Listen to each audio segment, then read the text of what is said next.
So we want to introduce everyone on the stage. First, we have Teresa Granillo. Teresa is the CEO of Avance. Avance is the leading national nonprofit organization working to transform the lives of underserved, under-resourced families through parent education and support programs. It always helps to have a little applause. Regine Malabiran. Regine is the co-founder of Collective Blue, an Austin-based lifestyle brand that celebrates diverse creatives through digital storytelling and event production. Then we have Farah Muscadin. Farah is the director of police oversight with the city of Austin. She strives to improve the relationship between the community and the Austin Police Department. That's a tall order, I know, Farah.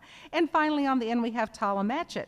Tala has spent the bulk of her career leading operations and business development teams in the commercial construction industry. She is currently consulting for various companies all across Central Texas and the country. So as you can see, we have some wonderful perspectives represented on our panel today. So I want to begin by kind of going down the line, and I'll start with you, Teresa, and talk about, in about 30 seconds, your background, the industry you represent, and why you think this particular topic is important to you.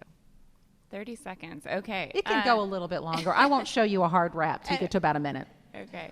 So I'm in the nonprofit sector. I've been in the nonprofit sector for about 7 years, previously in academia. That's a very, very different, it's a big switch. And I think it's critical because, and it speaks to what Chrisanne had just presented, oftentimes women in the nonprofit sector, they're seen as in the right spot because the nonprofit sector is soft and we do good for the community, which is true that we do good for the community.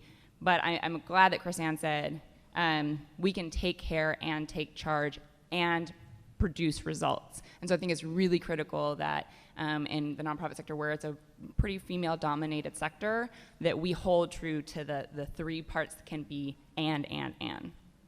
Great. Regine. Good morning, everyone. So my name is Regine. I'm a creative specializing in writing, event production, and communication strategy. Particularly, I think this conversation is important because as not only a woman, but also a woman of color, an immigrant, a queer woman, in the creative space, conversations like this dictate whose stories get to be told and whose work is recognized as valuable. And so in this space, I think it's really important for us to be cognizant of the fact that women's contributions and all of those other groups that I mentioned, their work matters and their stories deserve to be uplifted. Farah.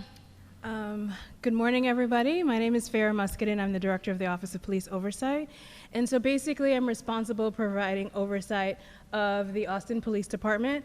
My office takes complaints of police misconduct, and we also accept thank yous the community has of officers. Since we're streaming live, let me put that out there. So it's interesting. It's an interesting position, obviously very much male-dominated. And in terms of my background, I'm a lawyer by trade. I've had several different careers, but for the last 10 years, I'm from Chicago and Illinois. I've been a lobbyist, and pretty much all lobbyists are men, mostly in Illinois. I think I was maybe one of 5 or 6 black female lobbyists in Springfield, Illinois. So I'm used to kind of that environment. But I'm excited about this conversation, and when I look out at this room, I'm super excited because I'm somebody who thinks that women should rule the world. And I just think that I also want to encourage us to support one another, especially in this struggle. And so I hope you walk away with that, is that we really need to do a better job of supporting each other because what we go through on a day-to-day basis is significant. And we need to relate to each other a little bit better on those issues. Tala. I'm Tala Matchett, and I have spent the lion's share of my career in the commercial construction industry here in Austin, Texas. And as you know, construction is very male-dominated. And just in our conversation when we were prepping for this call, it was very obvious that some of the challenges, I see a few of my fellow women in construction out there, it's different, right? It's different than nonprofit. It's even different than what Farah is dealing with. And so I'm going to be the voice of the advocate for the male here today, and really talking about how we can train our male counterparts to support us and uplift us, and that every day they're just as terrified as we are because they're scared of being shamed. That's why I love this panel, such a great range of perspectives. I'm going to start with you, Farah, put you on the hot seat first. I know that since you've assumed this position of Director of Police Oversight, you faced a lot of internal and external criticism, some people questioning your qualifications. Give us an example of a real challenge that you faced, and how have you handled it, and how have you perhaps built resiliency because of it? So I think one of the things that has been very interesting in me taking this position of something, I've never really had my qualifications questioned. And I just find that so insulting. I just want to be very honest with you guys. Because I think my background, and everybody's on LinkedIn, it's public, you can see what I've done, you can see what I've accomplished. And so since taking this position, I've had people contact former employers. I've had people ask how I got the position, and state that I got the position because I'm related to some black executive, because of course, we're all related. So, I mean, I'm like, really? This is 2019? Like, we're still doing that? And the answer is yes. And it's really unfortunate, and I feel very strongly, a couple things I feel very strongly about. I don't think that my credentials would have been questioned had I been a man. And I also don't think that my credentials would have been questioned. I think they are questioned because I'm a black woman, right? And so for me, there's no separation. I'm black and I'm a woman. And so that for me was very challenging because, in this position, I work so hard and I'm so passionate about police oversight and bridging this gap between the community and law enforcement. And so how I dealt with it is really being true to myself and being true to the fact that I'm so committed to this job, and I'm going to show through results. I'm going to show through really pushing the mission of this office forward, and my results will speak for myself, and the trolls can just keep trolling.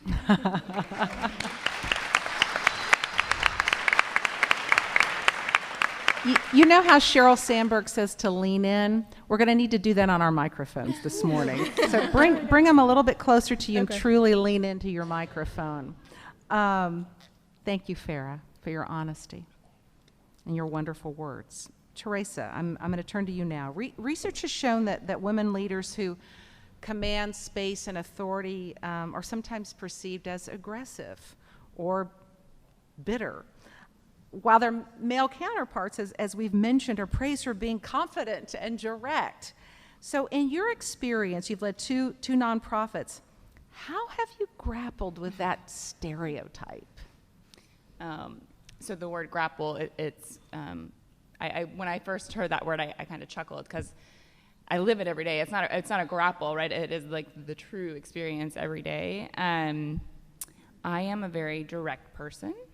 Very straightforward, and in addition to being called aggressive, that's one of the many words that I have been called either to my face or behind my back, and I think that it's one thing that people need to realize is women have to spend so much more time thinking about the delivery of information, the way that they present themselves. Men don't even have to think about that before they walk into a room or before they have a conversation with one of their employees about performance. I have spent so much time stepping back. There's something that I want to say, and I want to be straightforward and direct. I have to step back and say, okay, how can I deliver this in a way that doesn't make me come off as X, Y, or Z.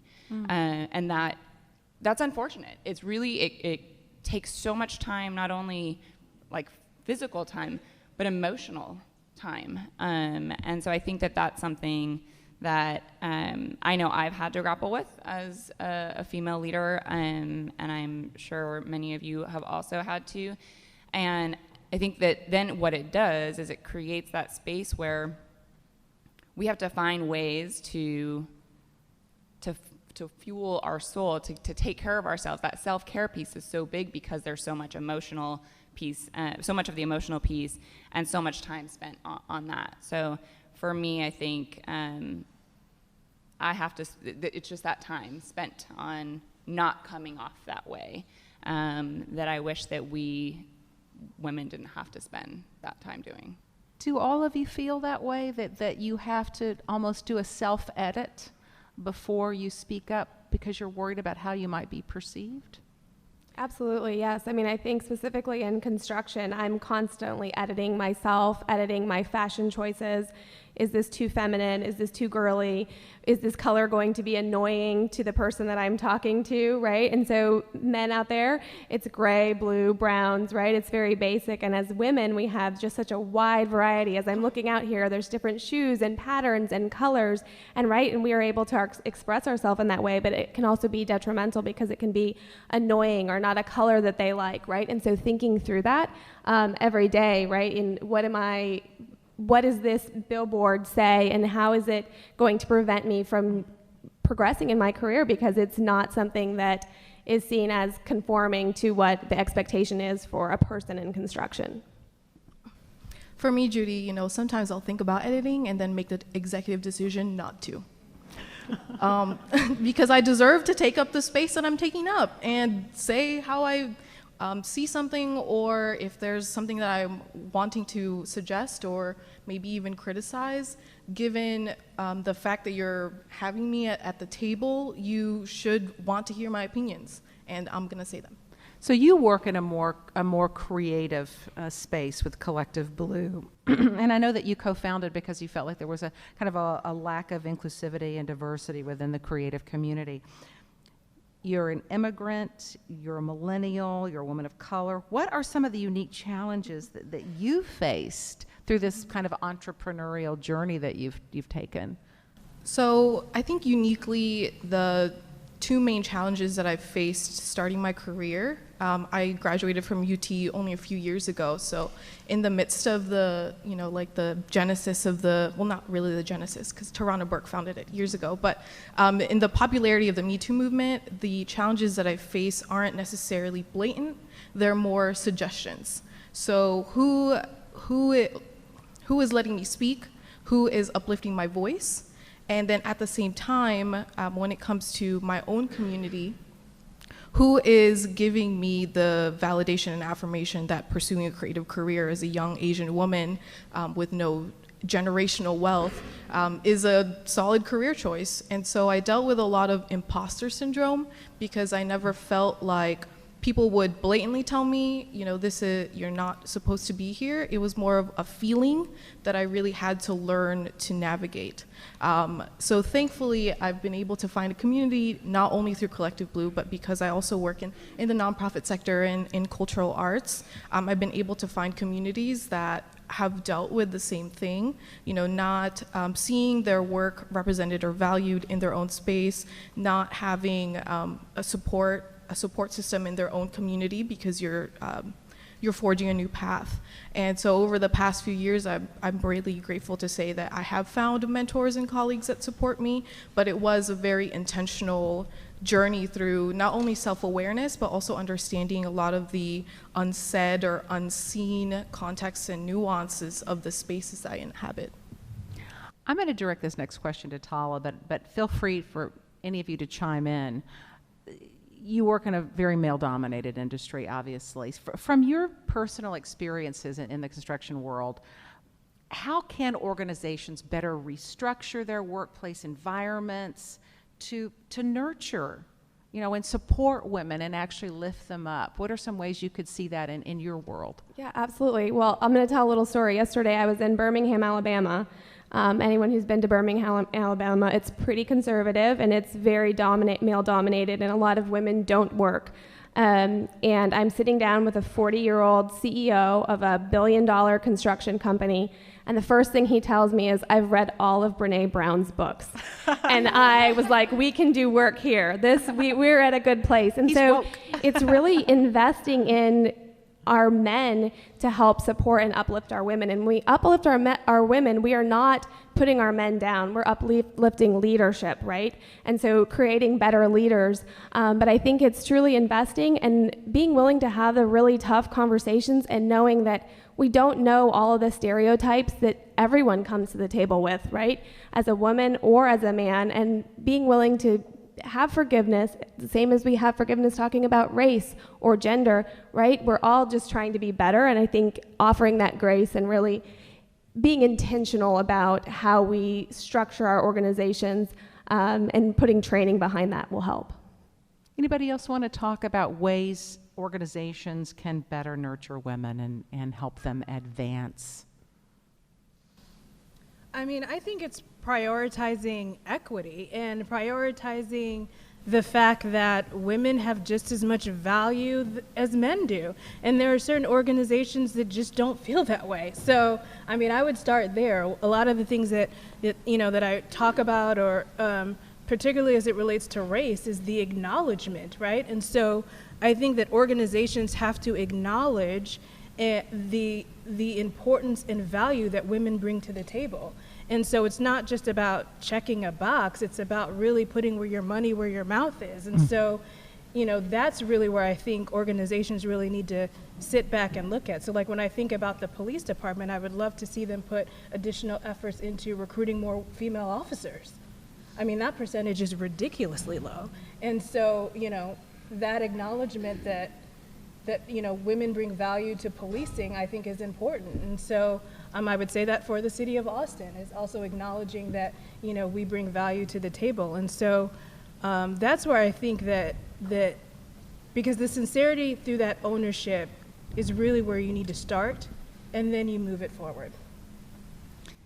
So, Teresa? Yeah, I think that it's an implicit bias in the system. So it's not just one organization or another. And so I think that we have to put pressure on the system as a whole, and we have to look to our male allies who are already at the table, who are already there, to put pressure on their colleagues to make sure that we're not just changing the organization, but we're changing the system. Because there's not just a bias against women from men. There's also, because it's social and it's in the system, there can also be bias of women from women.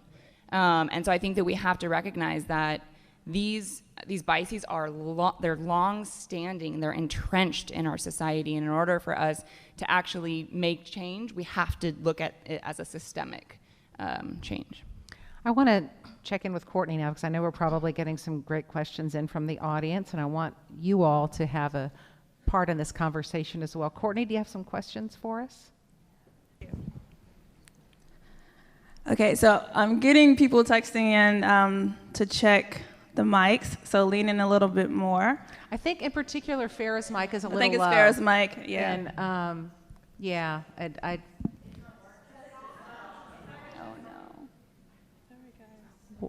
Hello? No, I don't. keep talking. Let's see. Hello? Check. 1, 2. We can share a mic.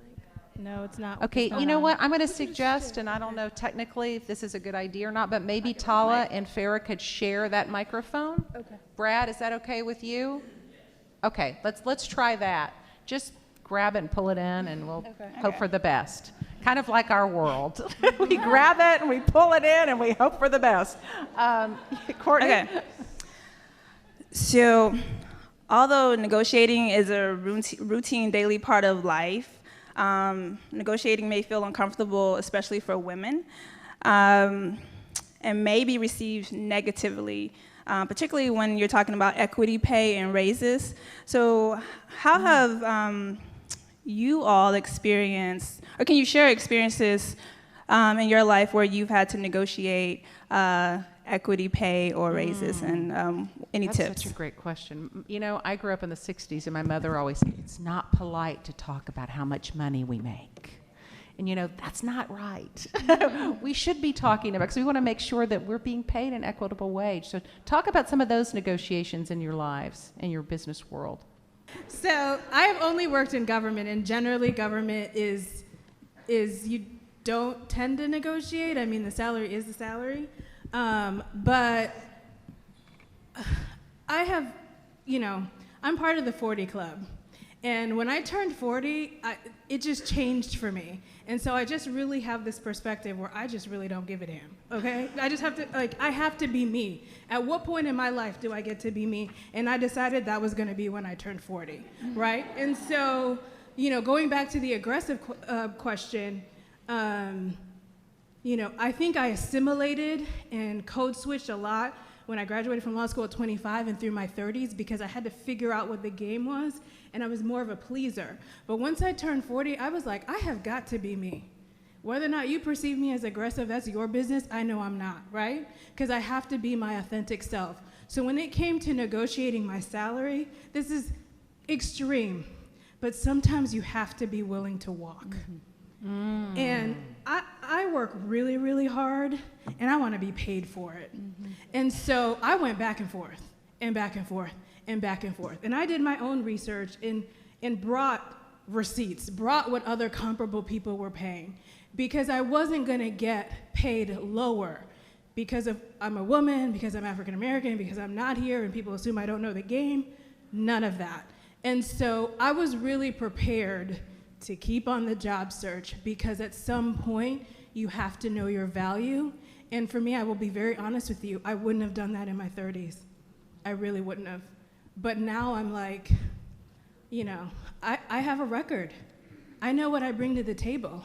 And so I'm not saying that you have to wait till you're 40 till you get there, because I think what you talked about is that you owned your space immediately. But that was just my journey. And so really think about, you know, kind of what you bring to the table and owning it. And in the back of your mind, you might have to just walk and be okay with it.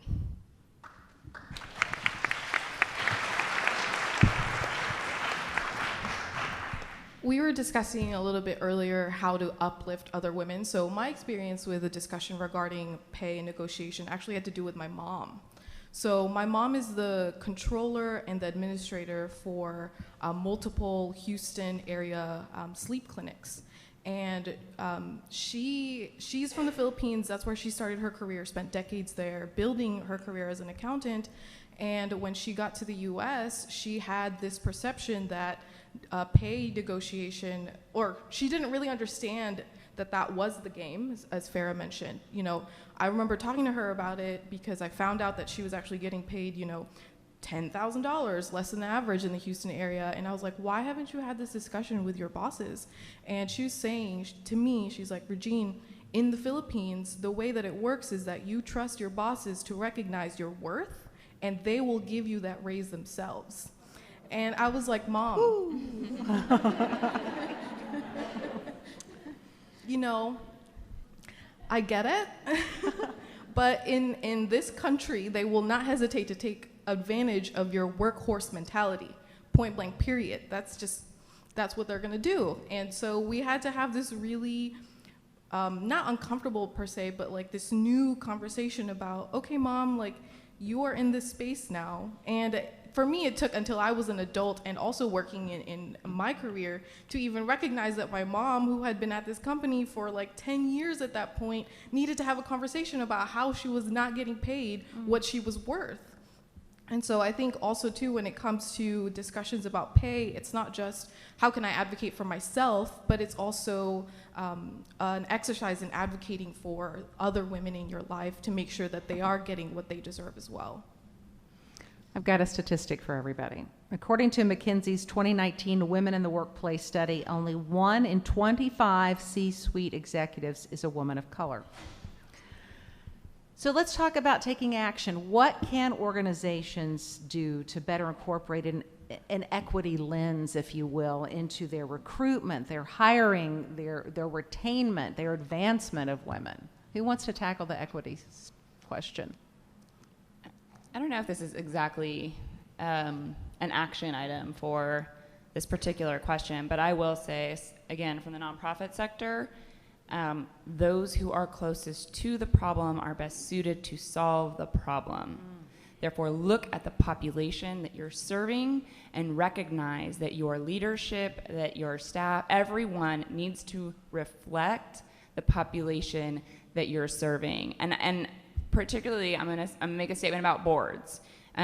So, boards, oftentimes, they're not connected or direct service to the community. It doesn't matter. They still need to reflect the population that's being served. And so I think that people who are in, whether it's nonprofit or for-profit, they need to take a step back and do an evaluation of their staff from top to bottom, and then really take a look at that and to say, does this reflect the population that we're serving, and or does it reflect the values that, not that we hold today, but that we want to hold as we go into the future? We had an entire Leadership Austin on this very topic. Our last Engaged Breakfast was this topic, and I know for those of you going to the AFP luncheon today, the Association of Fundraising Professionals, this is also going to be the topic today. We're going to be looking at nonprofits through the equity lens, because you're right. The people that are closest to the problem can probably figure out the best ways to solve it. Anybody else want to weigh in on the equity issue? My mic's not working. Regine, you may have to pass your mic to everyone. Here, we'll share. I completely agree. There you go. When we're serving certain populations, I've served on boards, I serve on board, but I also think for construction that you have to promote women from outside of the industry into leadership positions, because there are no women for them to follow. And so when we talk about promoting, like for me, I look around Austin, Texas, there are very few women that are in my position. And I want that young college student, bright-eyed, to be able to see that I'm in a leadership position. And we don't have 20 years to wait for someone to grow through that. So that population, we have to think through how we can put women in executive positions and leadership roles throughout the organization, so other women can say, I can see it, I can be it, right? And really think through that. Regine? I think another important nuance of this conversation is, let's not put women in executive positions when things are on fire. We are not here to clean up messes that CEOs that have stepped down created and then be blamed for them when we are unable to fix the problem that came before us. That's not fair. So, Good point. yeah, No, I was just going to say, isn't that what we do at home? Yeah, this is what I do when I take up space, y'all. No. But I think in terms of elevating women into leadership positions, it's not just a matter of just auditing your organization. It's also a matter of making sure that once you do go through that reflection and exercise of seeing, I don't have enough XYZ in my company. It's not just how can I get them here, it's how can I keep them here. Are you creating an environment and a culture in your organization where people or women, people of color, LGBT people feel empowered to say or do their job? Are you creating a space for them where they feel like they have a way to advance in the company, or are you keeping them in the same position that they are in because you don't want them to grow and influence? So it's really a holistic approach. It's not just let me go ahead and bring so-and-so in so that we can check off a quota. It's also thinking about, where am I posting my jobs? How can people even find out that I'm hiring for this position? Taking into consideration this whole holistic approach when it comes to making sure that people really do have space to not only enter, but also grow and excel in your company and organization. I want to make sure we get to a couple more questions from the audience. You got anything for us, Courtney? Right, you're going to have to repeat my question. We gave my mic. Okay, I'll repeat your question. What advice do you have for fathers raising daughters? Oh, fathers raising daughters advice. I like that one. Yes, who has some answers for that one? Advice to fathers raising daughters on, ways to uplift and empower them and give them the tools they need. So I think the advice to give to your daughters is the same advice that you would give to your sons, right? And at the end of the day, you are raising the next generation of leaders. And so when we talk to our daughters, remember, would I say this to my son? And vice versa. Let's teach our sons to be empathetic and be vulnerable as well. And so that will create the next generation of leaders. I think just really thinking about that we're creating leaders. We're not creating male leaders or female leaders. I think one thing that I would say, because I think about my dad, and growing up, my dad always told me I was born to be a leader, and he always told my brother that he was a genius. So I feel like instilling those things, like I feel like I can do anything. I really do, that I can put my mind to, and I think it's because my dad kept on telling me that I was born to lead, and you know what I mean, and that I could do whatever I put my mind to. So I think instilling those characteristics and those thoughts, even as a young child, still stick with me, you know, and I'm in the 40 Club, that I still think about that today and how important that was, because when I think about all the leadership roles I've been in, I'm like, my dad planted that seed. And so I think those seeds that you can plant with your daughters and sons are important, and know that they're long lasting. I can't wait to see what you do when you get to the 50 and 60 Club. Oh, girl, trust me. Watch out, world. Trust me, yeah. Anybody else want to weigh in on the dad to daughter? I love that question. I'll just say one thing. I'm a person who grew up without a father figure, and I do remember he would come in and out of my life. And I remember he wouldn't come to my soccer games because he didn't like soccer. So my thing to dads out there is show up no matter what. If it's annoying to you, if you don't like the thing, it doesn't matter. Show up, put a smile on your face, and tell them they can be anything that they want to be. Amen. I want to have a little time to discuss this because I think it's a really important point.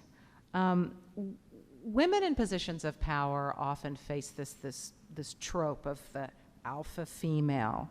So how do we women ourselves perpetuate these stereotypes, sometimes because of the way we treat one another?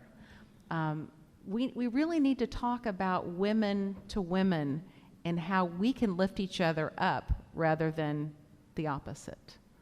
And I know that, Farah, this is a big topic for you. If you want to start, that's great. Yeah, I just, you know, again, being honest, some of my negative experiences professionally have been with other women. I mean, I'm just keeping it real with you. And so it breaks my heart, actually, because I just think that we go through so much in our professional careers that, you know, our safe space or our place where we should feel more comfortable is probably with other women, because they're going through probably the same things that we're going through.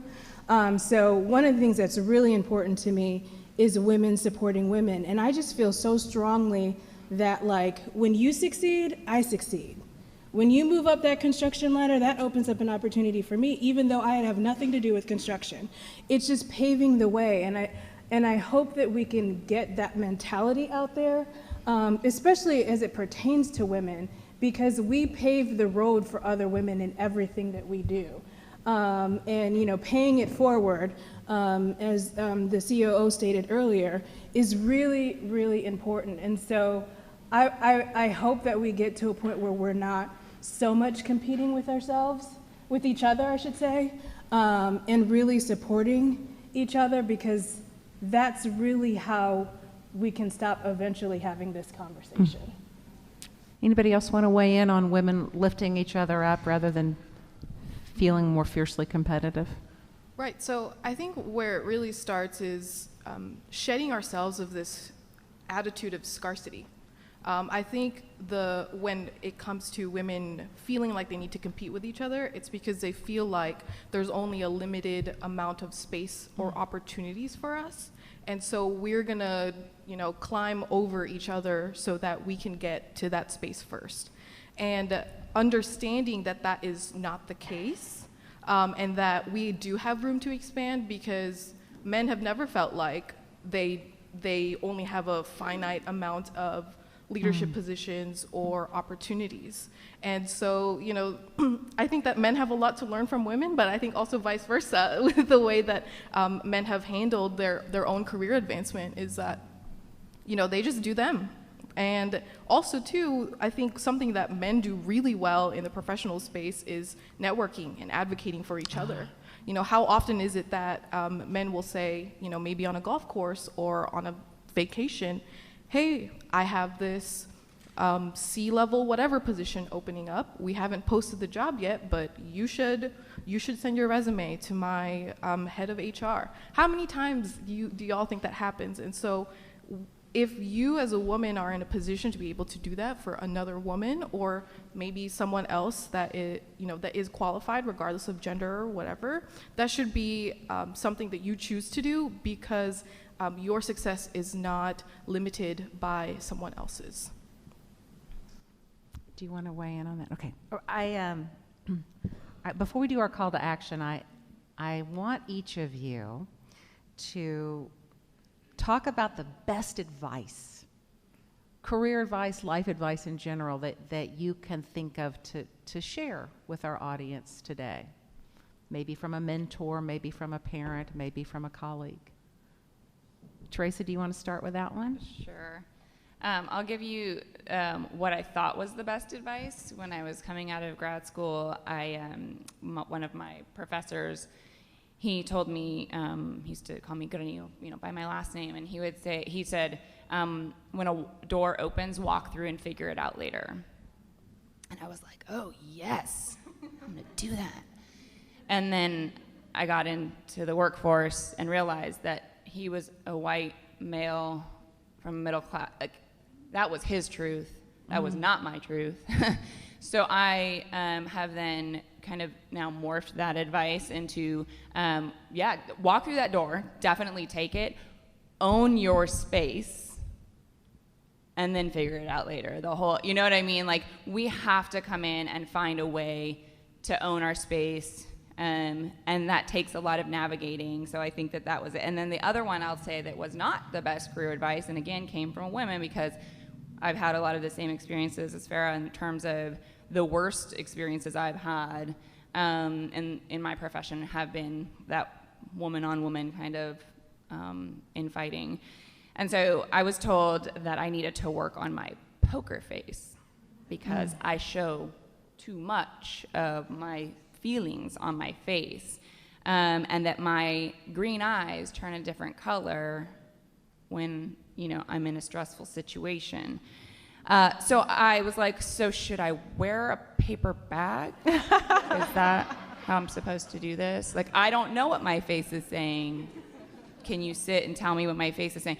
So not good advice, because from then on I'm in a room and I'm like, oh, what is my face saying? And I talk with my hands. I'm very I'm a Latina. Like, I am very there's a lot of emotion coming out. So I would say in response to that is I actually don't want to wear my poker face, because what I've realized is that everybody knows where I stand when I speak and when I use my hands and I wear my emotion on my face, and that's just me. We like you.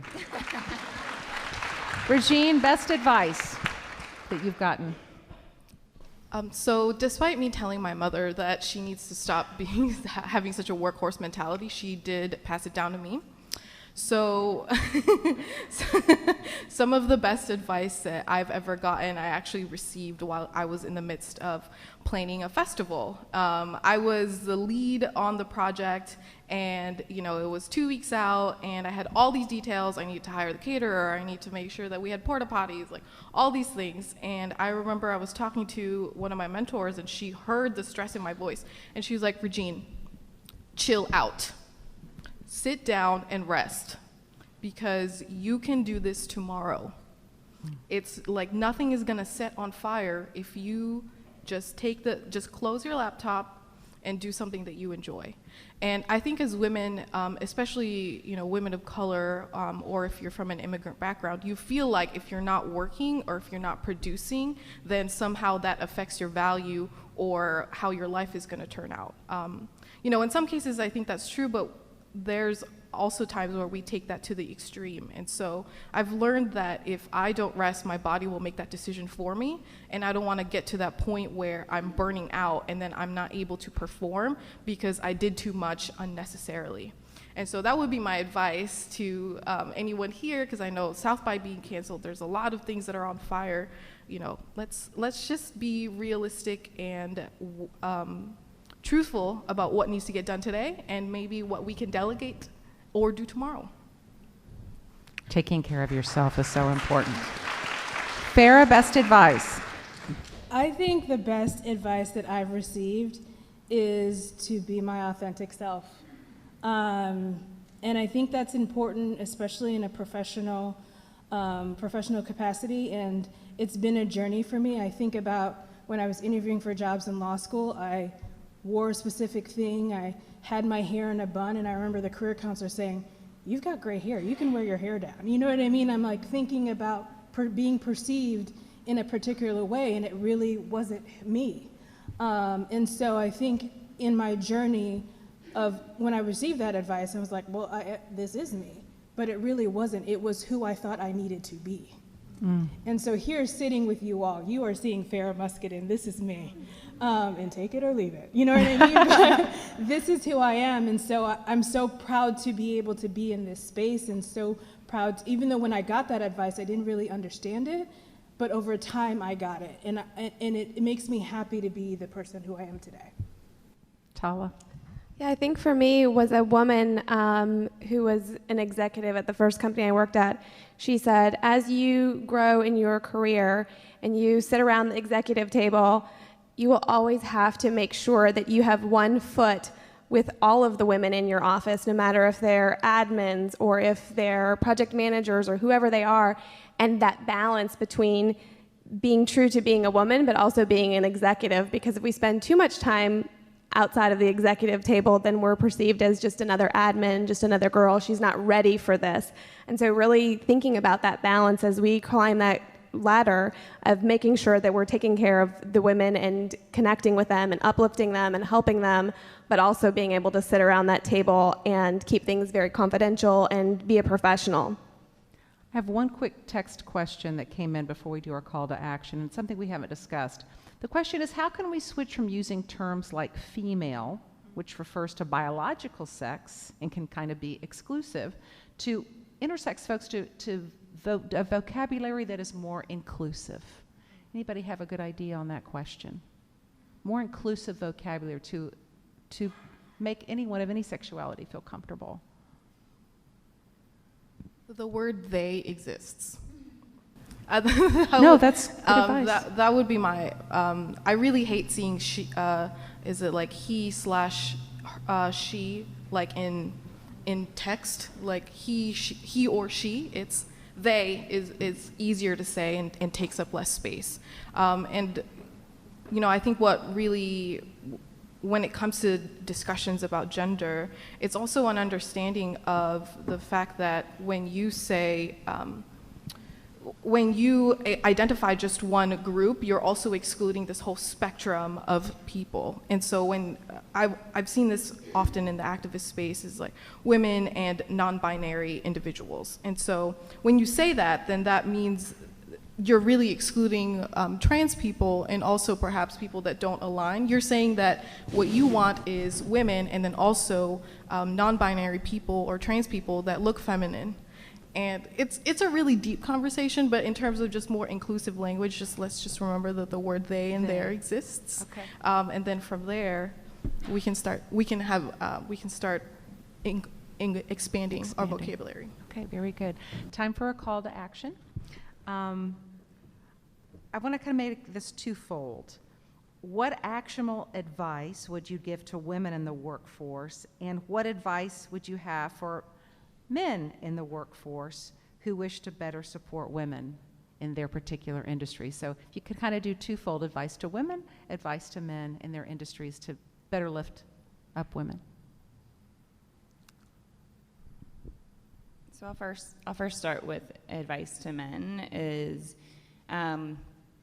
particularly when you're engaging with your female colleagues and counterparts, to stop and think, would I treat my male counterpart the same way that I'm about to treat my female counterpart? Check yourself, right? This is the whole thing. Like, you have to do the self-work. And so I would say really to sit back and reflect, like, am I actually approaching women in the way that is equitable? For women, I would say what has been the biggest help for me is get your support network set up. Set yourself up with the strongest she tribe, they tribe around you, and really be thoughtful about that, because we have to lift each other up, and we have to have those safe spaces. And I'm actually not going to use safe, I'm going to say brave spaces where we can go and really have those true conversations. And if we can't do it with each other, then how do we expect the system to change? Regine? I'll start with my advice to women. So my advice to women, and similar to what Teresa just said, is it's really important to build out that community, because unless you're surrounded by people that understand the full context of what you're going through, you're going to keep coming across people that will try to invalidate those experiences and those inner beliefs that you have about the life that you're living. And also, too, we touched on this earlier, is that let's take our minds out of that space of scarcity and understand that there's more than enough to go around for everyone. And you're actually in a better position to take advantage of the fact that there is more than enough when you yourself are giving those opportunities to other women. When it comes to my advice to men, this is a blanket advice for really anybody that's in a position of privilege or power.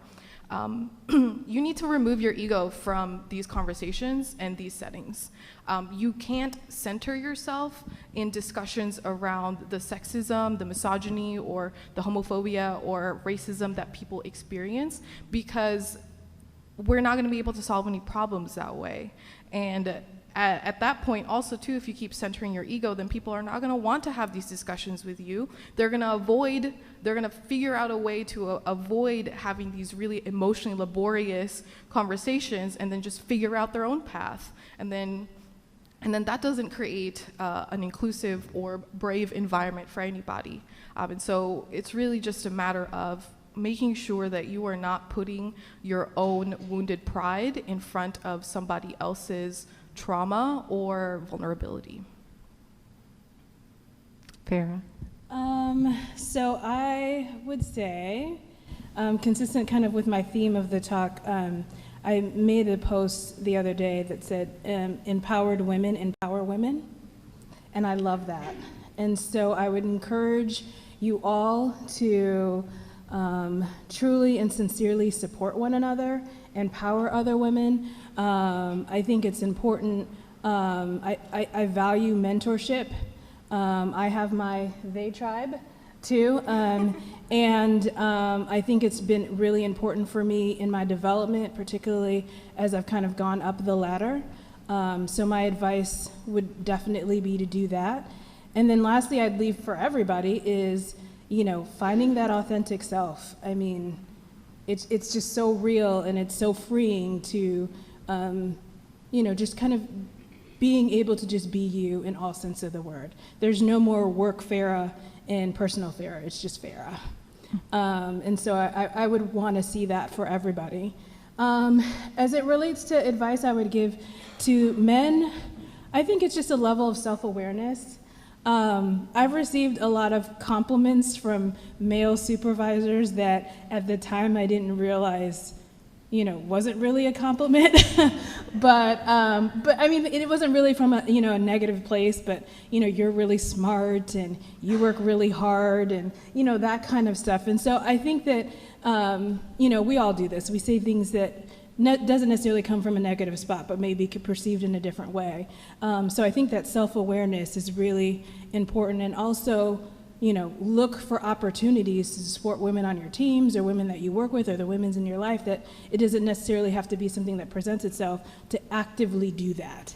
And to actively be a supporter, an ally, a co-conspirator, whatever we're using these days. I think that's important. Tala. I would say for women, Mel Robbins says this is the mountain that we've been given to show that it can be done. And to think about that, and to what Regine was saying is, as women, we also have to let go of our ego. And when we see a male struggling with that, be our authentic self, and don't be that bee walking down the hall that's pissed off because somebody said, oh, look at her new haircut, look at those shoes, right?